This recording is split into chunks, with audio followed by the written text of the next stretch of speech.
हाँ जी, सुन लो भैया, सुन लो भैया, सुन लो बहना, सुन लो भाई और सुन लो दादा दाई। ने जान गवाई तब जाके देश आजादी आई। मेरे नौजवान साथियों, यह आजादी कोई बाय आजादी नहीं कि तुम्हें मानसी की किराना दुकान मिल जाए।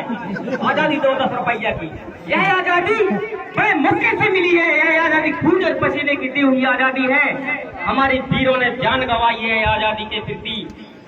मेरे साथियों, कई घर से बेघर हो गए, हजारों लोगों के चूल्हा बुझ गए, हजारों लोगों के परिवार मिट गए, तब जाके ये आजादी मिली, तब जाके तिरंगा फहरा रहे हमारे कुछ ग्रामीण क्षेत्रों में भाई और बहनों को पता नहीं रहता, समझते नहीं, जानते नहीं, मानते नहीं। एक तो हमारा समाज ऐसा समाज है कि जिस चीज को जानते हैं तो मानते नहीं और मानते हैं तो जानते नहीं।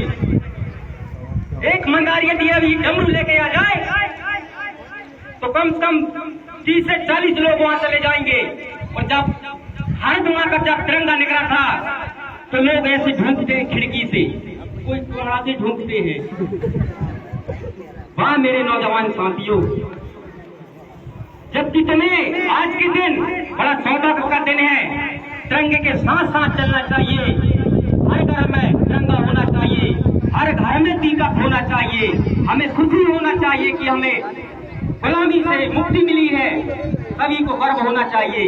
लेकिन बड़ी सोचने की बात है, और यह देश वेद और पुराणों में चलने वाला देश नहीं है। देश चलेगा तो बाबा साहब के संविधान से। हमें हक और अधिकार मिलेंगे तो उस बाबा साहब के संविधान से। हमें मान और सम्मान मिलेगा तो उस बाबा साहब के संविधान से।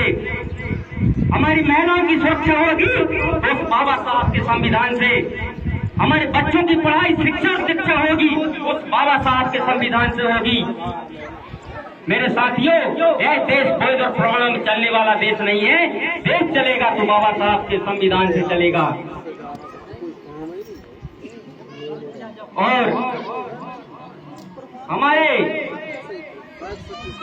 एमडीएम जो समिति एमडीएम चला रही है मध्याह्न भोजन, तो वे सदस्य और अध्यक्ष सभी लोग तो यहाँ आए होंगे। उनका दायित्व क्या बनता है, उनका काम क्या है? आदरणीय एमडीएम के स्पीकर अध्यक्ष कौन है? कृष्णा मरावी आई है, कहाँ है? आई है जी। तुम्हारा काम है, अब डेली टाइम तो किसी को नहीं रहता, सब किसी न किसी काम से फंसे हुए लोग हैं, तो हफ्ता में एक दिन जरूर आना है। यहाँ देखना है कि भोजन मीनू के आधार में बन रहा है कि नहीं बन रहा है। देखना है बच्चों को सुरक्षित भोजन मिल पा रहा है, नहीं मिल पा रहा है। ये तमाम प्रकार की जानकारी आपको लेना है। आपको अध्यक्ष का पावर सौंपा गया, मालूम है आपसे अध्यक्ष की सील और साइन में कितना पावर होता है, आपको मालूम होना चाहिए। यदि आपका सील और साइन नहीं लगेगा तो टीचरों की पेमेंट नहीं आएगी। आपकी सील और साइन में ताकत और शक्ति है। आपको जुनून होना चाहिए, जज्बा होना चाहिए काम करने का। भगत सिंह फांसी क्यों चला गया था? उसको क्या मतलब था भगत सिंह को? उसको भारत सरकार से अवार्ड मिल रहा था भगत सिंह को। उसके अंदर जुनून था, भगत सिंह के अंदर, रानी दुर्गावती के अंदर जुनून था, बिरसा मुंडा के अंदर जुनून था काम करने का। हम काम करेंगे, देश के अंदर क्रांति लाएंगे और समाज को सुरक्षित करेंगे। ऐसा जुनून होना चाहिए। हर घर में हर परिवार के बच्चे यहाँ निगरानी होना चाहिए 24 घंटा, और देख और रेख होना चाहिए। और समझ टीचर लोग भी समय सीमा से आएंगे, समय सीमा से छुट्टी देंगे, समय से आएंगे और समय से जाएंगे। चाहे जब धुआं में देखते हैं, चाहे जब धुआं में 11 बजे भी धुआं में, 1:30 बजे भी धुआं में, 2:30 बजे भी धुआं में। मैं पूछना चाहता हूँ स्कूलों में कि टीचरों का टाइम क्या है स्कूल का? 2 बजे भी धुआं में, 4 बजे भी धुआं में, 6 बजे भी धुआं में, टीचरों का टाइम क्या है? मैं पूछना चाहता हूँ, मैं अपील करता हूँ कि आपका टाइम क्या है स्कूल खोलने का? और बेटा पूछते हैं कि बच्चों को नहीं बन रहा है, तो क्या करूं भाई? बच्चों को नहीं पढ़ा तो बच्चों का नाम कटवा दूं, स्कूल को बंद करवा दूं। अरे तुम्हारे अंदर जुनून होना चाहिए। बच्चा जब सुबह जब 10 बजे वहाँ 9 बजे घर से निकलते दिन भर बच्चे हमारे नहीं, बच्चे आपके हैं, बच्चे मेरे नहीं, बच्चे मेरी समाज के नहीं, बच्चे आपके हैं, सारे बच्चे आपके हैं। हड्डी हमारी और मांस तुम्हारी। दिन भर कुछ लोगों ने मार मार के पढ़ाओ, मार मार के लिखाओ, मार मार के सिखाओ उन्हें